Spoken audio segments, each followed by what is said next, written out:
नमस्कार। देवभूमि IAS academy के YouTube channel में आपका स्वागत है।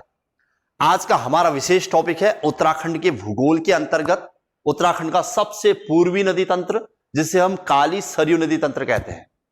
यह उत्तराखंड का मानचित्र जो आपके सामने मैंने रखा है, इस मानचित्र के अकॉर्डिंग हमें उत्तराखंड के नदी तंत्र को समझने का प्रयास करना है, जो सबसे पूर्व की ओर होगा, यानी नेपाल से लगने वाली सीमा। थोड़ा सा उत्तराखंड के मानचित्र को मैं कवर करना चाहूंगा। इसमें ये उत्तराखंड के 13 डिस्ट्रिक्ट जो उत्तराखंड के मानचित्र में मैं यहां पर दिखाए गए हैं।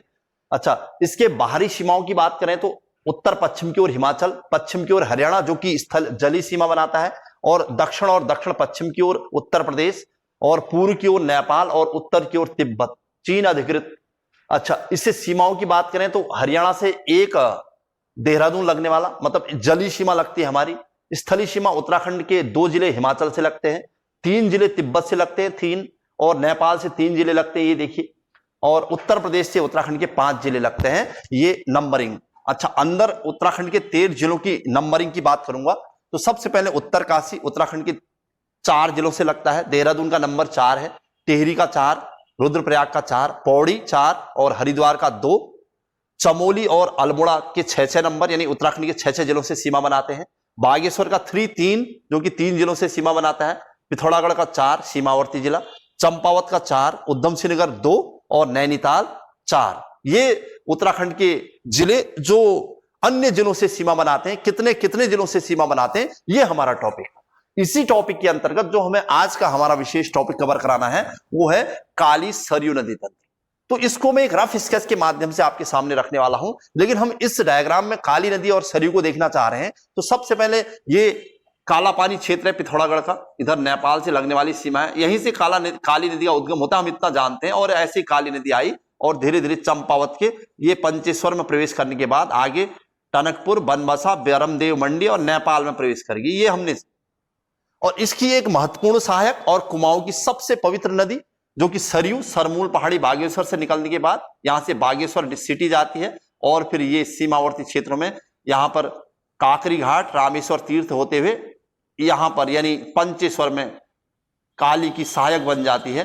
ये देखिए, ये है काली और सरयू नदी तंत्र। रफली मैंने इस डायग्राम के माध्यम से आपको समझाने का प्रयास किया है। ये है काली सरयू नदी तंत्र, ये काली और ये सरयू नदी तंत्र। इसका डिटेल मैं आपको रफ स्केच के माध्यम से कराऊंगा, और इससे संबंधित जो भी खास खास पॉइंट हैं वो सब दोनों मिलकर बाद में शारदा के नाम से नेपाल में प्रवेश कर जाएंगे। ये काली सरयू नदी तंत्र को समझने का प्रयास होने वाला है। तो मैं सबसे पहले काली नदी के प्रश्न बनाऊंगा आपके सामने। जो प्रश्न जो भी है, काली नदी का पहला पॉइंट, पहले काली नदी को कवर करता हूं, काली नदी, और फिर इसी की सहायक के रूप में डायग्राम शो आउट कर दूंगा। काली नदी से जो भी प्रश्न बनते हैं, जैसे प्रश्न क्या बनता है कि उद्गम कहां है इसका। सबसे पहले उद्गम, एक पहला पॉइंट है कि काली नदी का उद्गम कहां होगा। उद्गम ये वो क्षेत्र है, काला पानी क्षेत्र। अगर प्रश्न पूछे कहां है तो भारत नेपाल की सीमा पर स्थित काला पानी क्षेत्र। तो इसका रिसोर्स कहां है, तो काला पानी क्षेत्र। अलग अलग इसके उत्तर दे हैं उत्तराखंड की किताबों में। अगर ऐसा पूछे तो ठीक है, अगर ऐसा ऑप्शन में ना हो तो काला पानी क्षेत्र के अलावा जैक्सर पहाड़ी होगा, जैक्सर पहाड़ी ऐसे ऑप्शन हो सकता है, या कहीं ब्यास घाटी दे देता है, ब्यास घाटी। इतिहास में ये सब नाम पुराणों में अलग अलग प्रकार से व्याख्या किए गए, इस वजह से अलग अलग ऑप्शन है। अगर एक नाम कहता है इनमें से क्या दिया जाए उत्तर, तो आपको काला पानी क्षेत्र कहना चाहिए। जैसे ऑप्शन, जैसे पिछले कई वर्षों में उत्तराखंड में जो प्रश्न बना दिए उसमें काला पानी क्षेत्र में स्थित जैक्सर पहाड़ी ये कहता है ऑप्शन, या फिर कभी जैक्सर पहाड़ी ऑप्शन में हो तो ब्यास घाटी। तो इसमें कोई किसी प्रकार का शक नहीं होना चाहिए आपको। ये मैं आपको एक डायग्राम के माध्यम से दिखाने वाला हूं, कहां है काला पानी क्षेत्र और किस प्रकार का काला पानी विवाद है। मैं इसी के आसपास आपसे संबंधित प्रश्न बनाने वाला हूं। वैसे जो काली नदी की बात कर रहा था, उत्तराखंड की सबसे पूर्वी नदी है, यानी पूर्व की तरफ है, और उत्तराखंड की सबसे लंबी नदी है। इसके दूसरा पॉइंट बनाऊंगा इससे संबंधित दूसरा पॉइंट। तो काली नदी की कुल लंबाई, काली नदी की लंबाई लगभग 252 किलोमीटर। काली नदी की लंबाई 252 किलोमीटर है। ये ही उत्तराखंड की सबसे लंबी नदी है। मैं नोट करके यहां पर पहला पॉइंट बनाना चाहूंगा, तब आगे बढ़ते हैं।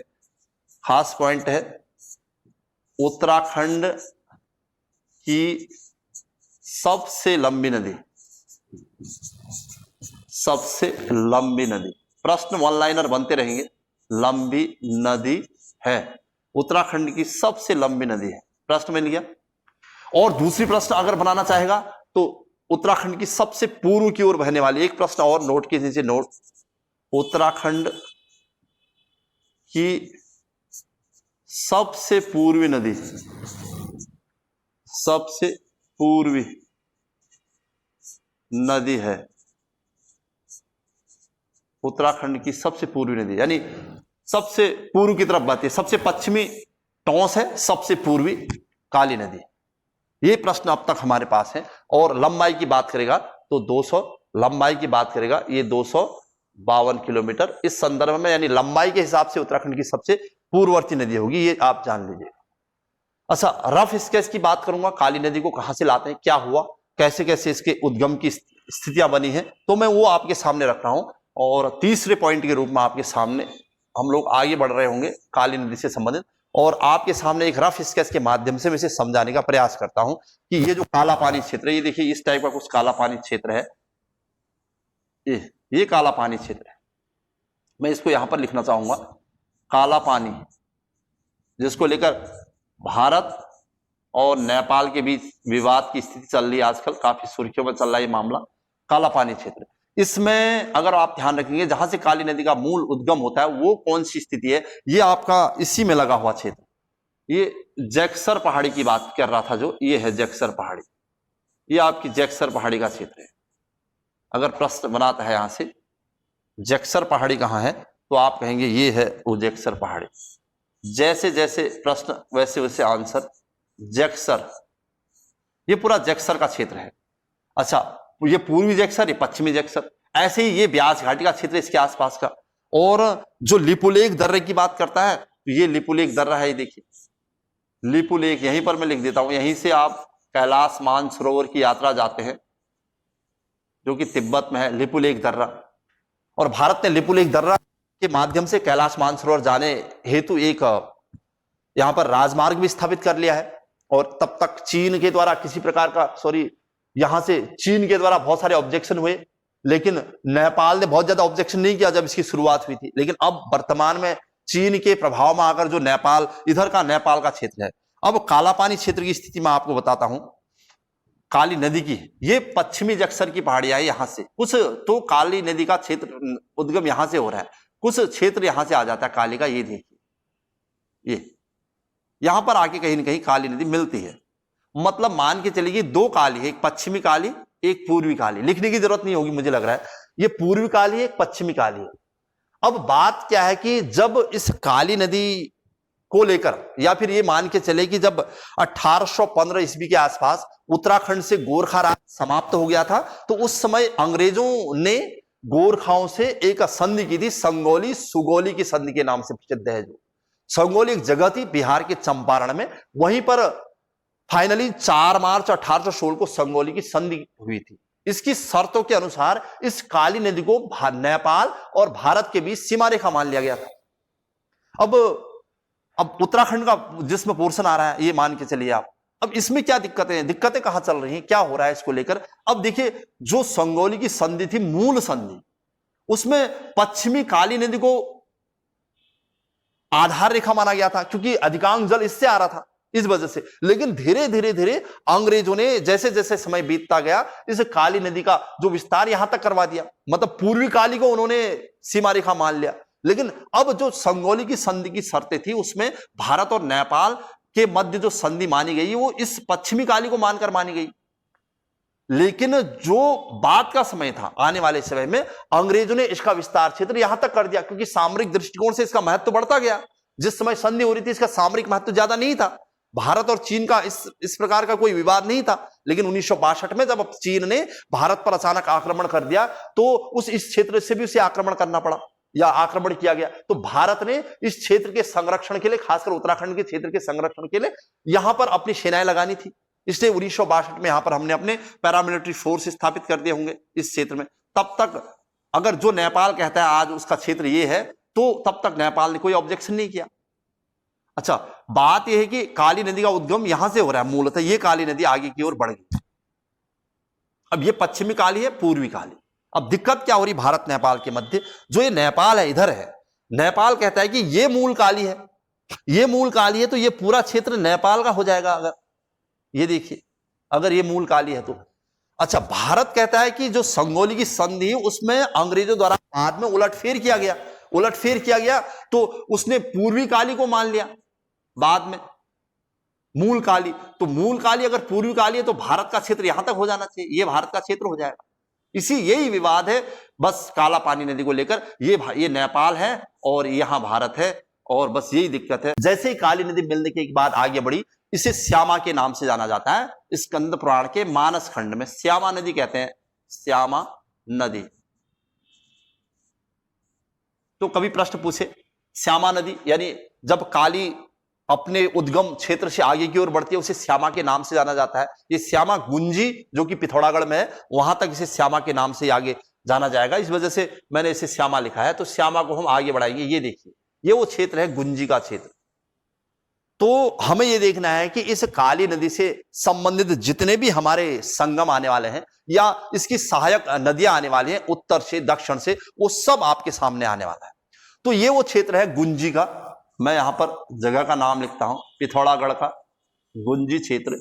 यहां पर इसमें सबसे पहली सहायक नदी आने वाली है, मैं इसलिए उसका कलर भी चेंज करना चाहूंगा। ये देखिए, ये काली नदी अपने उद्गम के से धीरे धीरे आगे बढ़ी, पश्चिमी काली, पूर्वी काली। काला पानी विवाद जो भी था वो मैं आपके सामने रख रहा था, ये अपने आप में एक बहुत बड़ा विवाद है। और काला पानी और भारत नेपाल के संबंधों को लेकर देवभूमि IAS एकेडमी के यूट्यूब चैनल में एक अलग से वीडियो डाला गया है कि भारत नेपाल संबंध रोटी बेटी से लेकर 21वीं सदी तक क्या प्रॉब्लम चल रही, क्या है नेपाल और भारत के संबंधों का इतिहास। तो सबसे पहले इसकी सहायक नदी आ रही है इसके राइट हैंड साइड से। जैसे ही नदी आगे बढ़ रही है तो इसका बायां इधर दायां इधर, मतलब इधर राइट इधर लेफ्ट। तो सबसे पहली सहायक नदी इसके राइट से मिलने वाली है। ये देखिए जैक्सर की पहाड़ियां, ये जैक्सर के पश्चिमी क्षेत्रों से एक नदी निकलने वाली है। ये जैक्सर के पश्चिमी क्षेत्र से नदी निकल गई और ये गुंजी के पास काली से मिल गई। ये देखिए, और इसका नाम होगा कुंठी यांगटी नदी। मैं आराम से यहां पर इसका नाम लिखूंगा, इसका नाम है कुंठी यांगटी, कुंठी यांगटी नदी होगी ये। तो कुंठी यांगटी नदी कहां से आई, इसी जैक्सर की पश्चिमी क्षेत्र से। ये देखिए जैक्सर क्षेत्र है, जैक्सर की पश्चिमी पहाड़ियों से ये जैक्सर पूरा क्षेत्र है। पूर्वी से तो पूर्वी काली आ रही है, और कहीं पर व्यास घाट भी लिखता है इसका, तो ये व्यास घाटी का क्षेत्र है जहां पर महर्षि व्यास ने तपस्या की थी पहले में। तो मानस खंड के स्कंद पुराण में या स्कंद पुराण के मानस खंड में ये काली नदी को अपने प्रारंभिक स्थान में श्यामा के नाम से जाना गया है, खासकर गुंजी तक। तो काली की पहली सहायक नदी कुंठी यांगटी नदी है। क्लियर हो गया होगा। तो कहां से आ रही है, पश्चिमी जैक्सर पहाड़ियों से आगे बढ़ने के बाद राइट हैंड साइड से काली नदी में मिल जा रही है। ये अपने आप में इस क्षेत्र की, निर्जन क्षेत्र की ठीक ठाक नदी है। और इसकी भी अगर कुंठी यांगटी की सहायक नदी की बात करेगा तो वहां पर थुमका नदी और निरकूट नदी, इसकी भी अपनी नदियां, ज्यादा मैं यहां पर लिखाऊंगा नहीं। ये थुमका और निरकूट करके प्रश्न बने हैं, किसकी सहायक है मैं यहां पर लिख दूंगा एक प्रश्न, थुमका, और भी है निरकूट, जो कि इसकी सहायक है, मतलब कुंठी यांगटी की सहायक है। फिलहाल आगे बढ़ना है, हमने काली नदी को आगे बढ़ाना है। और देखिएगा, ये देखिए पहला संगम हमें मिल गया गुंजी, गुंजी के पास काली और कुंठी यांगटी, और काली नदी आगे बढ़ गई। ये देखिए, अब किस ओर से काली नदी में नदियां मिलनी, अधिकतर ये ध्यान रखना पड़ेगा आपको। और अधिकतर नदियां आपके राइट से मिलने वाली हैं, और मतलब भारत की तरफ से मिलने वाली। नेपाल की तरफ से भी नदियां मिल रही हैं, वो पंचेश्वर बांध और उसके आसपास या झूला घाट के आसपास मिलेंगी। अच्छा, दूसरी सहायक नदी इसकी आने वाली है यहां पर तवा घाट। जैसे नॉर्मली ये तो तवा घाट का क्षेत्र है, ये तवा घाट का क्षेत्र है। तो तवा घाट से थोड़ा सा आगे आप आएंगे तो यहां पर एक नदी मिलने वाली है इसमें, ये दूसरी नदी को हम ला रहे हैं यहां से, ये देखिए ये नदी आई,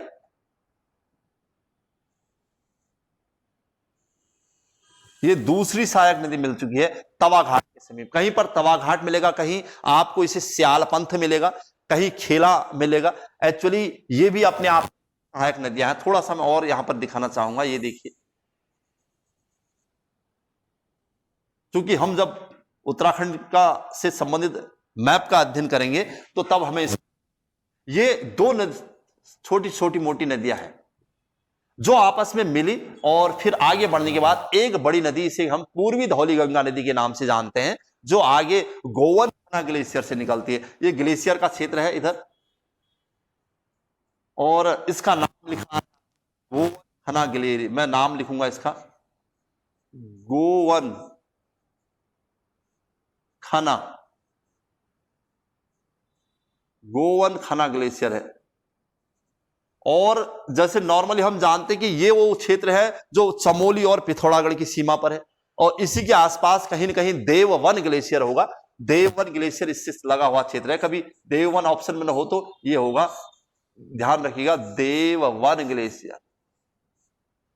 तो ऑप्शन में अगर ये आपको प्रश्न करना पड़ेगा गोवन खना ग्लेशियर से और उसी के समीप तो देववन ग्लेशियर जो कि चमोली बॉर्डर और पिथौरागढ़ की सीमा पर, यानी चमोली में है, उसके पूर्व की तरफ गोवन खना ग्लेशियर, जहां से इसका उद्गम होने जा रहा है। लेकिन जब इसका उद्गम हुआ तब इसका नाम पूर्वी धौली गंगा नहीं था। नॉर्मली वैसे हम पूरी धौली गंगा कह देते हैं कहने को, लेकिन इसका नाम यहां पर दारमा है।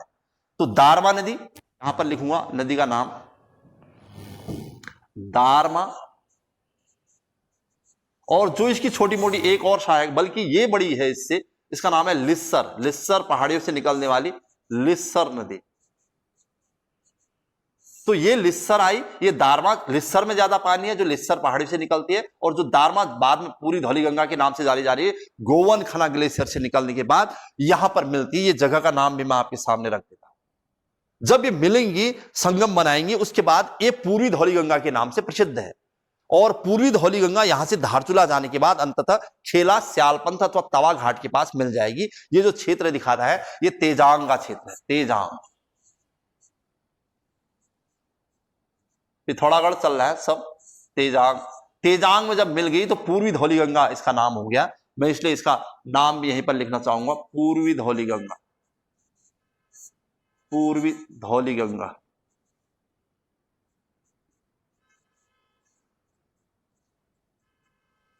यह है पूर्वी धौली गंगा नदी। ये आगे आ गई, और तवा घाट ऑप्शन में, चूंकि तवा घाट के आगे यहीं पर खेला है, स्यालपंथ है, इसका नाम लिखता है कहीं पर। मैं यहां पर खेला लिख देता हूं ताकि ऑप्शन कुछ भी दे, या फिर स्यालपंथ लिख देता हूं, स्यालपंथ, जो भी ऑप्शन दे आप प्रश्न बना सकते हो। तो काली नदी में पूर्वी धौली गंगा नदी कहां पर मिलती है? तो तवा घाट के समीप मिलती है। जगह पर्टिकुलर पूछता है तो आपको यह नाम देना पड़ेगा, उसमें खेला अथवा स्यालपंथ, या ऑप्शन में खेला स्यालपंथ न हो तो तवा घाट होगा। ध्यान रखिएगा। ये एक संगम हमारे पास मिला, पहला संगम हमें यहां पर मिला गुंजी में। गुंजी में कुंठी आंगटी मिली, और तवा घाट या खेला स्यालपंथ के पास पूर्वी धौली गंगा मिली। पश्चिमी धौली गंगा इसी देववन ग्लेशियर से पश्चिम की ओर बहते हुए आगे अलकनंदा की सहायक बनेगी, और वो विष्णु प्रयाग में मिल जाएगी। अच्छा, ये पश्चिमी धौली गंगा, जिसको मूलतः दारमा के नाम से जाना जाता है, और ये पिथौरागढ़ की दारमा घाटी होते हुए आती है, और धीरे धीरे आगे बढ़ने के बाद तेजांग में इसमें लिस्सर मिल जाती है, फिर पूरी धौली गंगा के नाम से आगे बढ़ेगी, और अंततः फिर आपके स्यालपंथ या खेला के पास काली नदी में मिल जाएगी, राइट हैंड साइड से। ध्यान रखिएगा, सब बाएं तरफ से। लगभग 91 किलोमीटर की दूरी तय करती है इसकी। अगर पूछेगा तो 91 किलोमीटर, ज्यादा यहीं पर लिख दूंगा मैं ये सब चीजें। अच्छा, जैसे ही ये यहां पर बढ़ रही होती है, चूंकि पूर्वी धौली गंगा में, इसको थोड़ा सा और आप यहां पर बताना चाहूंगा। पूरी धौली गंगा जैसे यहां पर मिलती है अपने अंतिम स्थान पर, कुछ इस प्रकार से इसका मिलन हो रहा है। ये देखिए, ये और ये जो क्षेत्र है, खासकर ये क्षेत्र, इसको मैं थोड़ा सा इसी कलर से दिखाना चाहूंगा। पूरी धौली गंगा, ये देखिए, ये जब काली में मिलते तो यहां पर आपका धारचूला, धारचूला के बारे में आपने सुना ही है, और यहां पर धारचूला में एक प्रोजेक्ट चल रहा है, या इस पूर्वी धौली गंगा पर धौली गंगा जल विद्युत परियोजना, धौली गंगा, या बांध भी लिख देते हैं कहीं पर, परियोजना लिख देता हूं। जल विद्युत परियोजना है 280 मेगावाट की, धौली गंगा जल विद्युत परियोजना 280 मेगावाट की। ये धौली गंगा जल विद्युत परियोजना काफी महत्वपूर्ण मानी जाती है। तो पूर्वी धौली गंगा पर ध्यान रखा, धौली गंगा जल विद्युत परियोजना पूर्वी धौली गंगा पर धारचूला में है और पिथौरागढ़ में है। प्रश्न क्लियर हो गया होगा। कितने मेगावाट की? 280 मेगावाट। और ये इसलिए इंपॉर्टेंट है क्योंकि इसमें रन ऑफ द रिवर तकनीकी का प्रयोग किया गया है, अर्थात इससे जो नहरें निकाली गई हैं वो अंडरग्राउंड निकाली गई ताकि सॉयल इरोजन यानी भूमि कटाव न हो सके, इसलिए इसे रन ऑफ द रिवर तकनीकी कहते हैं। और कई नामों से कट ऑफ वॉल तकनीकी भी कहते हैं कहीं पर इसको, तो कई नामों से इसे जाना जाता है। तकनीकी आधारित उत्तराखंड की महत्वपूर्ण परियोजना, ये कई प्रश्न इससे बने, तो मैं आपके सामने रख रहा था इन प्रश्नों को। तो खैर थोड़ा सा और आपको समझा दूंगा तो क्लियर हो गया होगा। देवगन या गोवनखा ग्लेशियर से दारमा, दिसर, तेजांग के बाद पूरी धौली गंगा 91 किलोमीटर दूरी तय करने के बाद तवांग, तवाघाट, एक्चुअल में तवाघाट थोड़ा सा आगे है, उससे पहले अगर जगह देगा तो खेला या स्यालपन, तो पिथौरागढ़ चल रहा है सबका सब। और इसे यहीं पर धारचूला है, ये धारचूला का क्षेत्र है। ये धारचूला में धौली गंगा परियोजना है 280 मेगावाट। अगर जगह का नाम लिखना पड़े तो ये धारचूला का क्षेत्र है। अब आप समझ जाओ, अगर प्रश्न बना दे धारचूला किस नदी के तट पर, तो आप अनुमान लगा सकते हो। मैं यहां जगह नहीं होने की वजह से यहां पर लिख देता हूं धारचूला, ये धारचूला है।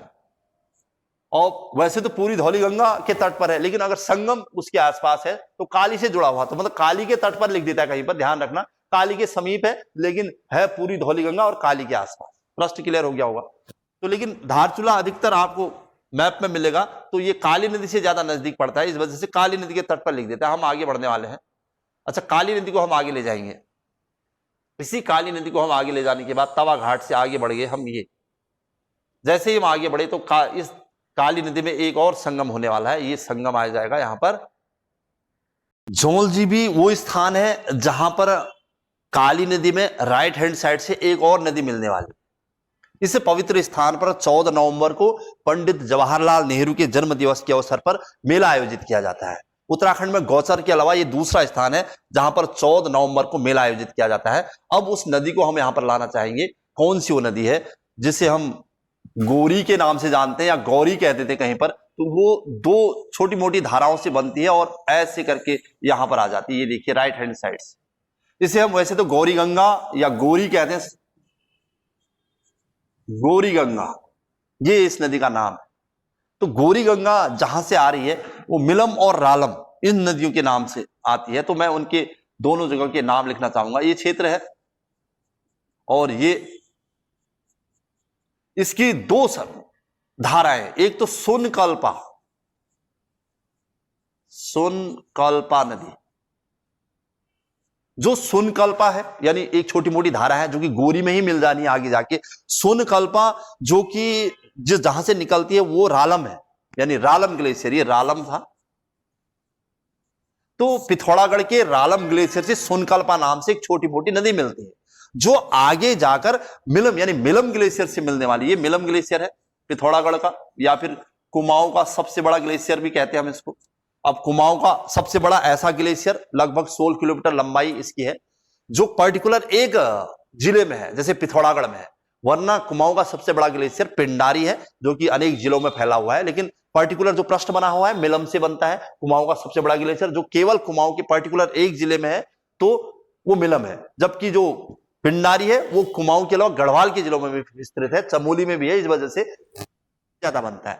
तो कुल मिला के मिलम और रालम, यहां से ये नदी निकली गोरी, और इसे जो रालम है, रालम को सुनकल्पा नदी भी कहते हैं, रालम नदी भी है, ग्लेशियर भी है। ये आगे बढ़ने के बाद गोरी के नाम से आगे बढ़ जाएगी। इसे गोरी गंगा भी कहा लिखा है कहीं पर इसे गौरी भी कह दिया गया है। और कुल मिला के हमें जो प्रश्न चाहिए था कि जौलजीबी में काली से कौन सी नदी मिली, तो गोरी या गोरी गंगा कहां से निकली है, तो रालम और मिलम ग्लेशियरों से निकल है। फिर और थोड़ा सा प्रश्न बनाए तो रालम से सुनकल्पा या रालम नदी निकलती है, मिलम से ये गोरी में निकलती है, ये आपस में मिलन होता है, आगे बढ़कर गोरी गंगा के नाम से जौलजीबी में काली नदी की सहायक बन जाती है। बस इतना सा प्रश्न चाहिए था हमें। जब ये आगे बढ़ती है तो लगभग 104 किलोमीटर की दूरी तय कर देती है। इस दौरान 104 किलोमीटर इसकी लंबाई है। क्योंकि जो भी प्रश्न छोटे मोटे हैं यहीं पर समेटने का प्रयास किया जा रहा है। अब आपके पास ये प्रश्न बन गया है कि गौरी गंगा कहां पर है, तो जौलजीबी में। कहां से निकल रही है, तो मेलम और रालम ग्लेशियर से। काली नदी को आगे लेते हुए चलते हैं। अच्छा, चूंकि काली नदी को हम ब्लैक से शो आउट कर रहे हैं, ये देखिए काली नदी आगे बढ़ गई। काली नदी अब पिथौरागढ़ की सीमाएं क्रॉस होने वाली है। चंपावत की सीमा पर काली नदी प्रवेश कर चुकी है। जैसे ही चंपावत की सीमा पर प्रवेश करेगी तो यहां पर ये झूला घाट का क्षेत्र है। झूला घाट भारत नेपाल के संबंध के मद्देनजर कुछ ऐसी अराजक गतिविधियां झूला घाट में देखी जा रही हैं आजकल। ये आपने भी देखा होगा। ये झूला घाट में ये नेपाल, ये जो नदी जा रही है, यहां से भी कुछ नदियां आती है झूला घाट से। ये झूला घाट से चमेलिया नदी आती है। झूला घाट के पास चमेलिया।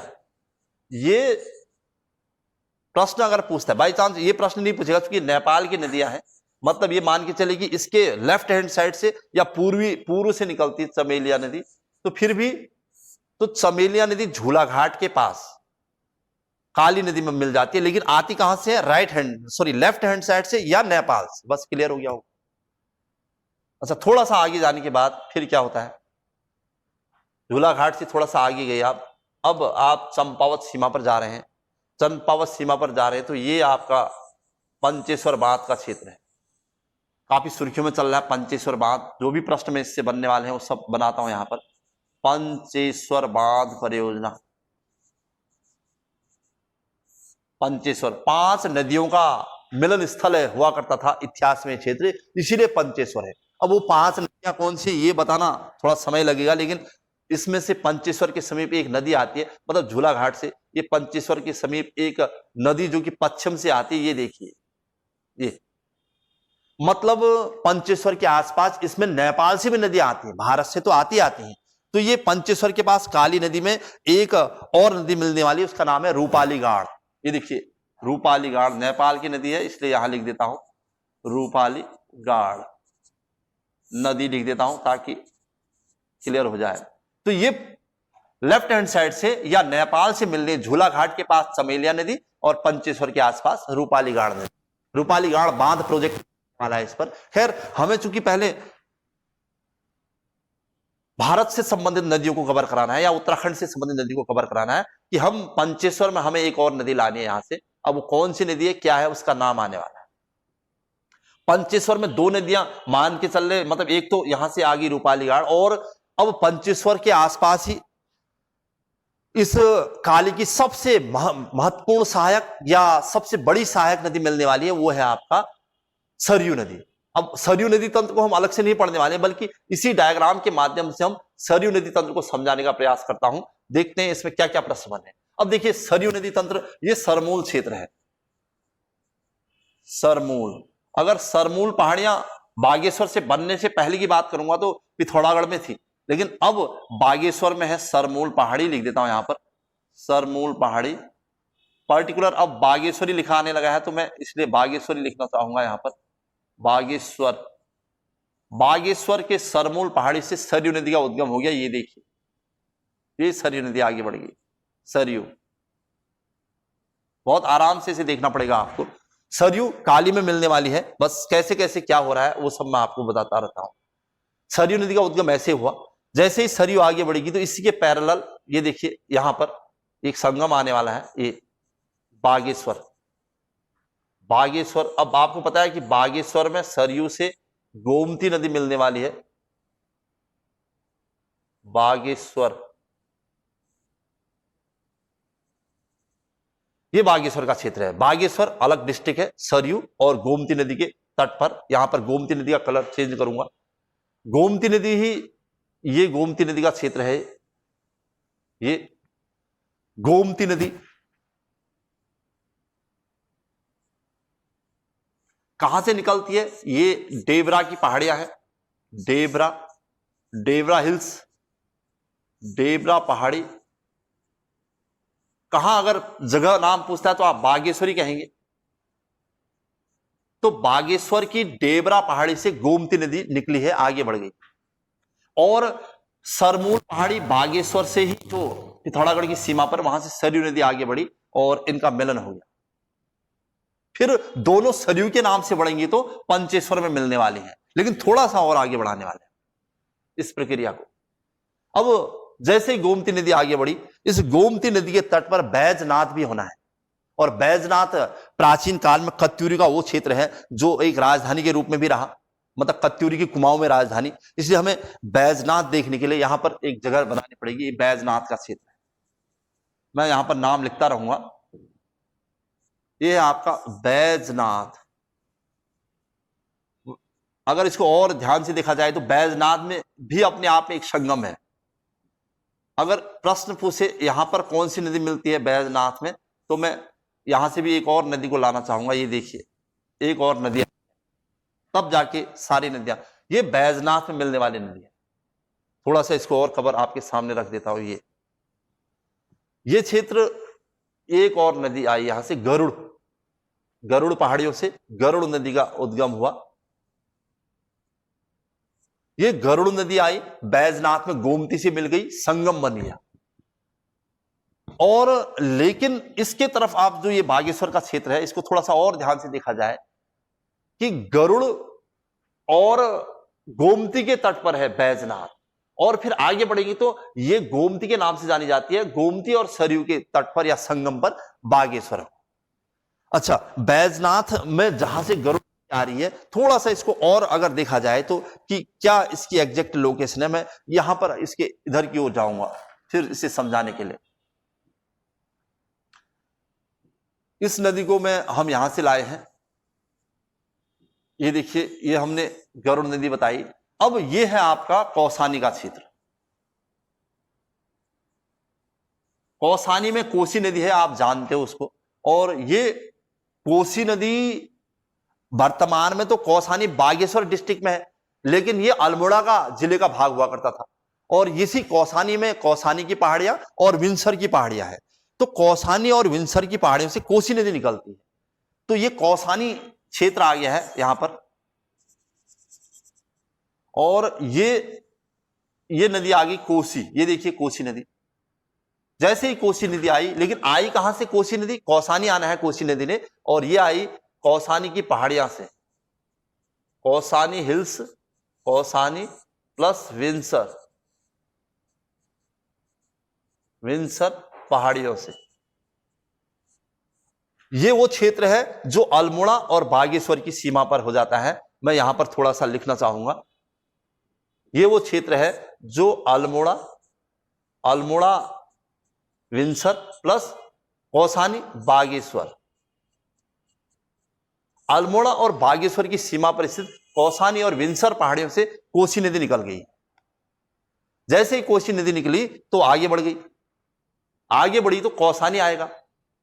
क्योंकि कौसानी किस नदी के तट पर अगर प्रश्न बनाता है तो आप कहेंगे कोसी नदी के तट पर। इसी कौसानी से आगे बढ़ने के बाद ये जो कौसानी का क्षेत्र है, गरुड़ नदी का थोड़ा सा मुझे डायरेक्शन चेंज करना पड़ेगा, थोड़ा सा और डीप लेना पड़ेगा पेपर को। तो ये है आपका, इस क्षेत्र को मुझे थोड़ा सा चेंज करना पड़ेगा, इसको और ऐसे लाना पड़ेगा। ये कौसानी का क्षेत्र है तो गरुड़ नदी को भी यहां लाना है। ये देखिए गरुड़ नदी को, ये देखिए, और गरुड़ नदी का थोड़ा सा और मुझे डायरेक्शन चेंज करना पड़ेगा। मतलब कौसानी एक और संगम, ये गरुड़ क्षेत्र है। गरुड़ नदी गरुड़ की पहाड़ियों से निकली, गरुड़ की पहाड़ी से निकलने के बाद ये क्षेत्र ये ऐसे गई गरुड़ पहाड़ियों से, और फिर ये ऐसे चलेगी गरुड़ नदी ऊपर की ओर। ये गरुड़ पहाड़ियां है। लेकिन कोसी, कौसानी और विंसर की पहाड़ी से कोसी नदी उत्तर की ओर जा रही है। ये देखिए, अब मैं कोसी नदी का कलर चेंज कर देता हूं ताकि आपको दिक्कत ना हो। ये कोसी नदी है, देखिए ये कौसानी भी एक संगम आ गया हमारे पास। और यहां पर कोसी नदी तो होनी है, निकली कहां से? कौसानी और विंसर की पहाड़ियों से। ये कहां है? अल्मोड़ा और बागेश्वर में। यहां से कौसानी गई, कौसानी में इससे कौन सी नदी मिल गई? ये है आपकी गरुड़ नदी, जो गरुड़ पहाड़ी से निकल रही है। ये पहाड़ियां है गरुड़ की, गरुड़। गरुड़ पहाड़ी से गरुड़ नदी निकलकर कौसानी आएगी और फिर आगे जाने के बाद धीरे धीरे उत्तर की ओर बहते हुए यहां पर बैजनाथ में जाने वाली गोमती से मिलने वाली। लेकिन जो कौसानी कोसी नदी है, कोसी नदी कौसानी में जाने के बाद अपना रूट चेंज कर लेगी और इसका कलर भी वही रहेगा। ये देखने में उसका कलर, यहां से एक कोसी नदी है, देखिए ये कोसी नदी चलेगी पश्चिम की ओर, ये कोसी नदी का क्षेत्र है, कोसी नदी। अब जैसे ही कोसी नदी आगे बढ़ेगी, ये आपको पता है कोसी नदी भी कुमाऊं की एक महत्वपूर्ण नदी है और इस कोसी नदी बेसिन में भी कुमाऊं में बहुत सारे वन हैं, इसे रामनगर आना है तो कोसी नदी यहां से सोमेश्वर, बेताल खैरना, बेताल घाट, सोमेश्वर,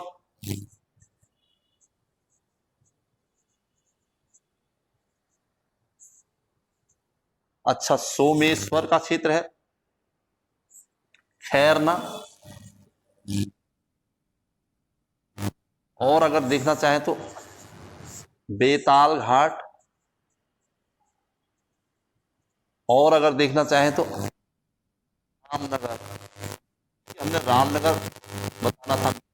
तो कोसी नदी के तट पर बसे शहर हैं कोसी नदी, लेकिन चली कहां गई है ध्यान रखना। कोसी नदी को हमने कलर चेंज कर दिया था और इस वजह से इसको दिखाना है। कोसी नदी का ये थी, तो कोसी नदी कौसानी से निकली, कौसानी होते हुए धीरे धीरे आगे बढ़ जाएगी, लेकिन कुछ धाराएं इसकी गरुड़ में मिली तो गरुड़ तो उधर की ओर गई, संगम बनाने के बाद ये इधर की ओर आ गई, कोसी नदी पश्चिम की ओर आ गई। ये यहां से इसे सोमेश्वर, अल्मोड़ा, खैरना, बेताल घाट और रामनगर होते हुए नैनीताल में प्रवेश हो जाएगा। ये प्रश्न हमारे पास था, लेकिन हम चूंकि हमारा टॉपिक चल रहा था कौसानी संगम मिला हमें, उसके अलावा हमें बैजनाथ संगम मिला, तो बैजनाथ संगम यहां से गरुड़ नदी यहां से निकली और धीरे धीरे कौसानी होते हुए गरुड़ आगे बढ़ी और यहां पर इसने संगम बनाया गोमती से, और बैजनाथ संगम मिल गया हमें।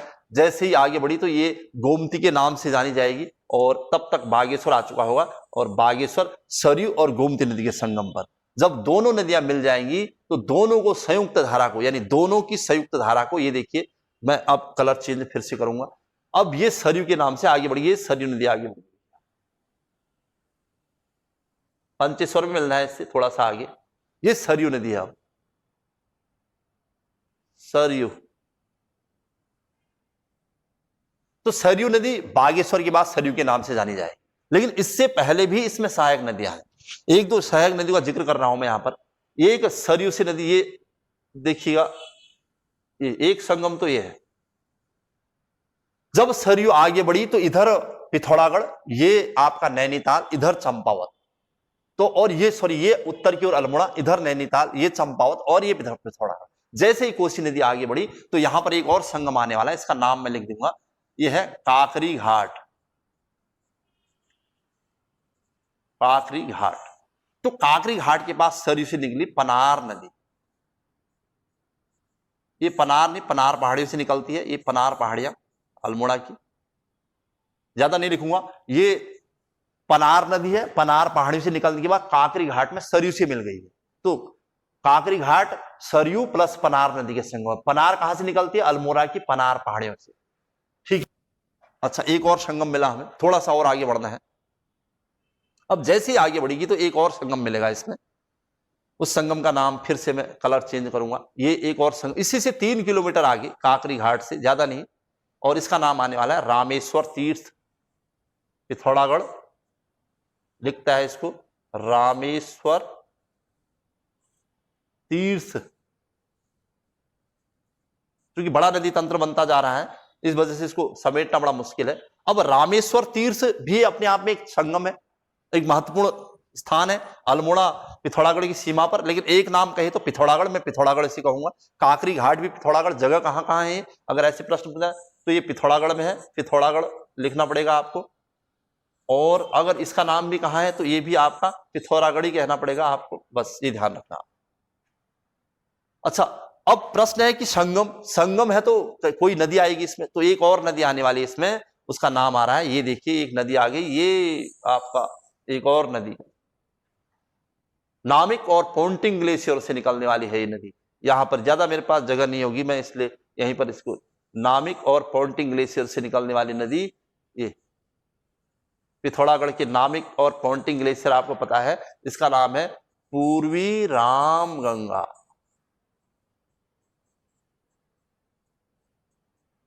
पूर्वी रामगंगा, पश्चिमी रामगंगा हमने दूधातौली ग्लेशियर से पश्चिम की ओर कालागढ़ होते हुए गंगा में मिलाई थी। ये पूरी रामगंगा है, 108 किलोमीटर दूरी तय करती है। अच्छा, 108 किलोमीटर यहां पर लिख देता हूं, जो महत्वपूर्ण नदियां हैं 108 किलोमीटर इसकी लंबाई है पूरी राम। कहां से निकलती है अगर पूछे तो ये नामिक और पॉन्टिंग ग्लेशियर है। थोड़ा सा मुझे यहां पर जगह चाहिए होगी, इसके सुनकल्पा को मैं थोड़ा यहां से हटाना चाहूंगा। ये सुनकल्पा इधर लिख देता हूं, इसका नाम सुनकल्पा भी है, कहा था मैंने गौरी नदी का, क्योंकि वो सुनकल्पा उसमें मिल जाती है। खैर, बात हो रही थी नामिक और पॉन्टिंग ग्लेशियर की। ये नामिक और पॉन्टिंग ग्लेशियर है, नामिक पॉन्टिंग। तो पिथौरागढ़ के नामिक और पॉन्टिंग ग्लेशियर से पूरी रामगंगा आगे बढ़ने के बाद थल और नासनी, ये महत्वपूर्ण तट है इस पर, पिथौरागढ़ में थल पूर्वी रामगंगा नदी के तट पर, नाचनी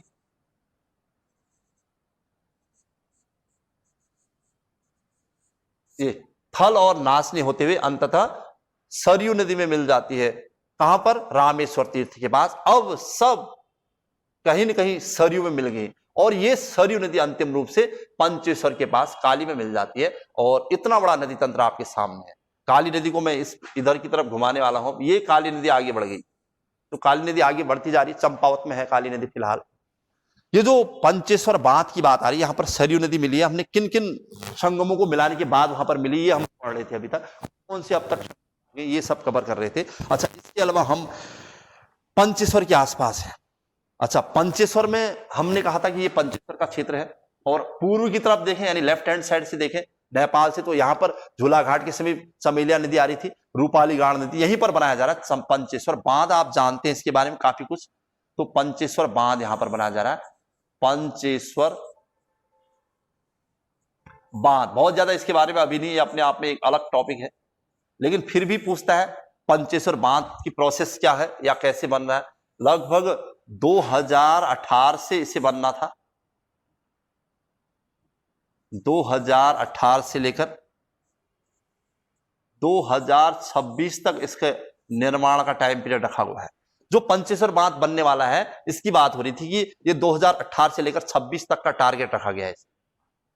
अच्छा, जो ये बांध है, इस बांध को मैं थोड़ा सा यहीं पर आगे बढ़ा दे रहा हूं। जहां पर पंचेश्वर बांध बनना है, यहां पर मूलतः इस प्रकार के बांध है। ये तो पंचेश्वर है आपका, यहां पर पंचेश्वर बांध बनना है। लगभग आपको पता होगा 315 मीटर हाइट होगी जिसकी। अगर इस पूरी तरह बन जाता है तो फिर बहुत बड़ा बांध होगा। अच्छा, उसके अलावा पंचेश्वर बांध जो पंचेश्वर पर बनने वाला है उसकी बात हो रही है। 315 मीटर हाइट है उसकी और लगभग 6480 मीटर मेगावाट की क्षमता होगी। 6480 मेगावाट बिजली उत्पादन क्षमता। भारत नेपाल का संयुक्त प्रोजेक्ट भी मानते हैं हम इसको।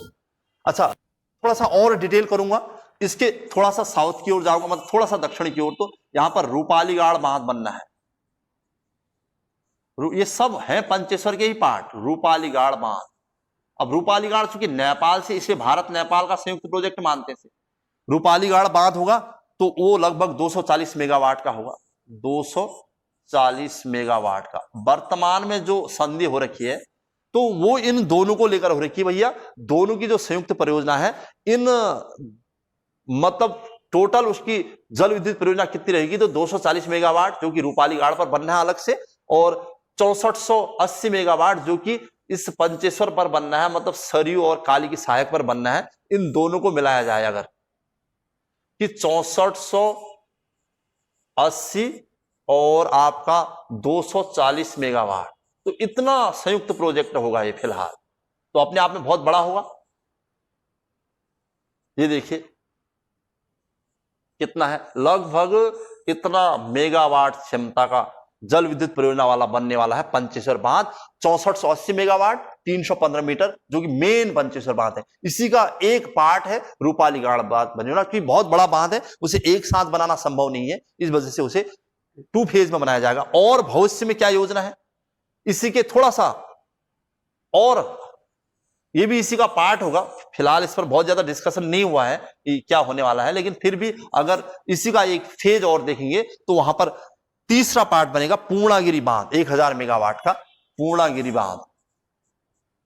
जब ये कार्य समाप्त हो जाएगा तो पूर्णागिरि बांध बनेगा यहां पर इसके बाद, और वो होगा लगभग 1000 मेगावाट। अब अनुमान लगाया जा सकता है कि 1000 मेगावाट, अनुमान लगाया जा सकता है कि ये प्रोजेक्ट अपने आप में कितना विशाल और कितना बड़ा होने जा रहा है। पंचेश्वर बांध के बारे में बता रहा था, काफी महत्वपूर्ण है, दर्शनीय स्थल है। फिलहाल है कहां पर? पंचेश्वर पर। देखो कहां पर बहुत सारी नदियां मिल रही, रूपाली गाड़, चमेलिया, सब इनका पानी है यहाँ पर। यहाँ से सरयू आ रही है और भी यहाँ पर नदियां लानी है हमने, तो हम आगे बढ़ने वाले हैं इसमें।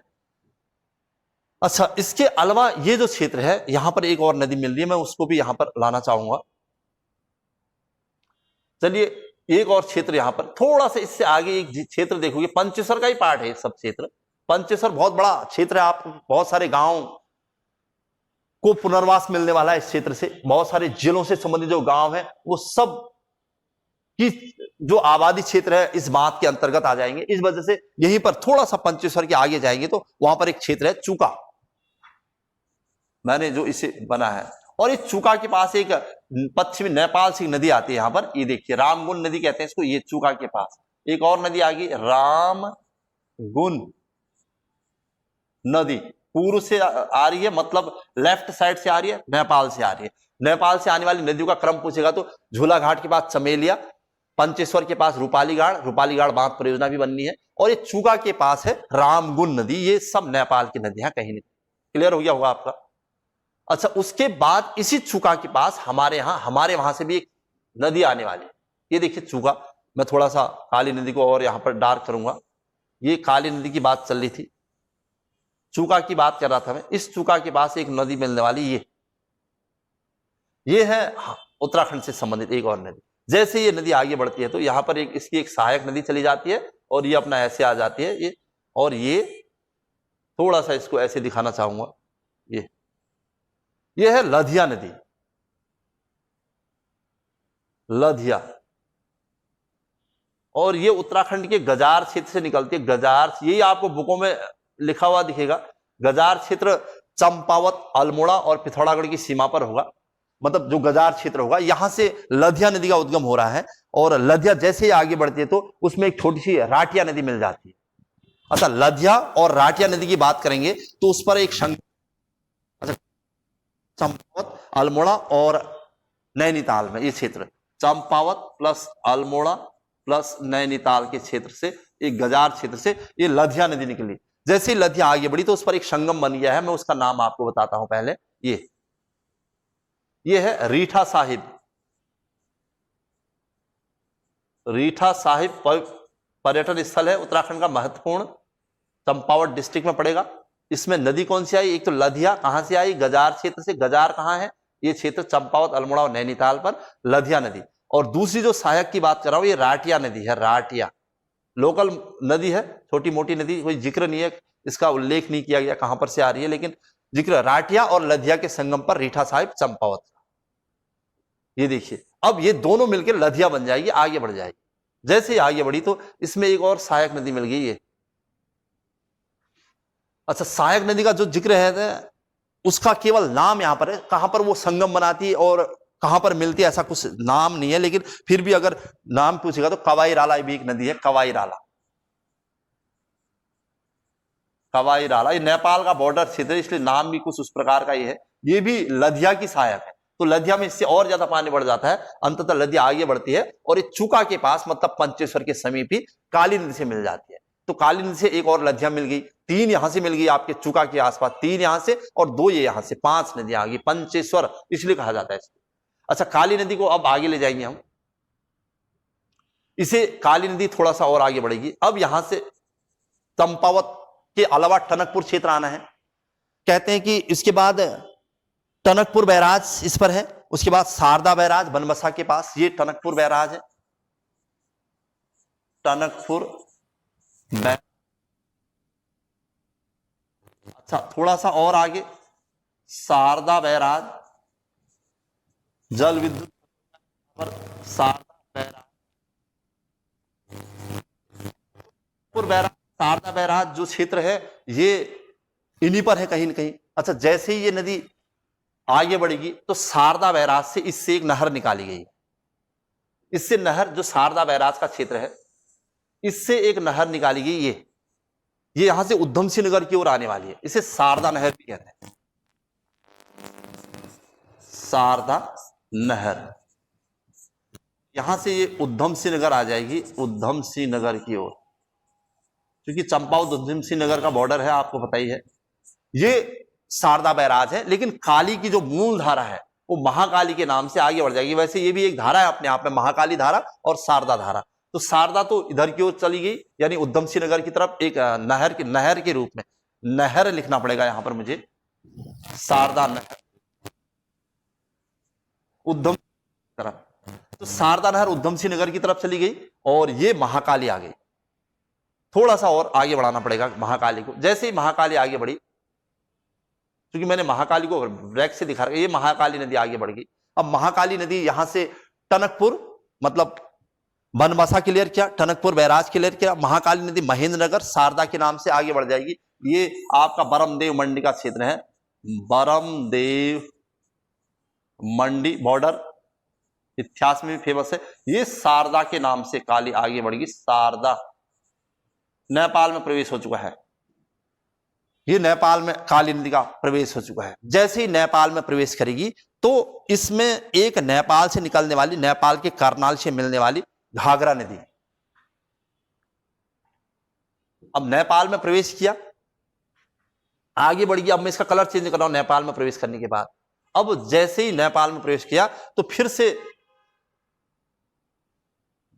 यानी उत्तराखंड, भारत के उत्तर प्रदेश में आना है इसने। उत्तर प्रदेश के बहराइच एक जगह होगी, बहराइच, बहराइच, ये यूपी में है, बहराइच उत्तर प्रदेश में। जैसे यहां पर प्रवेश करेगी तो बहराइच में से एक और नदी मिल जाएगी, ये देखिए, ये है घाघरा। कहीं पर इसको सरयू भी लिखते हैं, लेकिन ये नेपाल की नदी है, आपने भारत के भूगोल में इसे पढ़ा भी होगा। तो घाघरा नदी जो कि नेपाल से आती है वो शारदा में मिल जाती है, या ये कहिए कि शारदा घाघरा में मिल जाती है। जब आगे बढ़ जाएगी तो फिर ये देखिए, मतलब बहराइच किन नदियों के संगम पर, तो आप कहेंगे शारदा और ये दो नदियों के संगम। अच्छा, जैसे ये आगे बढ़े तो यहां पर अब ये घाघरा के नाम से आगे बढ़ जाएगी, घाघरा। और थोड़ा सा आगे जाने के बाद इसी घाघरा को सरयू के नाम से भी जाना जाता है, सरयू। इसी के तट पर होगा फैजाबाद, फैजाबाद। इसी के तट पर होगा अयोध्या, अयोध्या। और फिर यहां से भारत से निकलने वाली गंगा नदी, ये गंगा नदी है। गंगा नदी का थोड़ा सा मैं अलग धारा से, कलर से दिखाना चाहूंगा। ये गंगा नदी है, इसको मैं ऐसे दिखाऊंगा। गंगा चूंकि उत्तराखंड के गंगोत्री से निकलती है, और ये नदी अब घाघरा के नाम से आगे प्रवेश करके उत्तर प्रदेश क्रॉस करने के बाद ये बिहार में प्रवेश कर चुकी है। ये है आपका एक और संगम, छपरा। छपरा में ये घाघरा या सरयू के नाम से गंगा में मिल जाती है और ये गंगा का भाग बन जाती है, बस गंगा के नाम से आगे बढ़ जाती है। ये था भैया काली नदी से संबंधित पूरा विस्तार। काली नदी के विस्तार और उससे संबंधित प्रश्नों की बात कर रहा था मैं। कौन से उस पर बांध है, क्या हुआ, पंचेश्वर बांध परियोजना कहां से कहां तक है, तो आप इस डायग्राम को आराम से समझने का प्रयास करेंगे।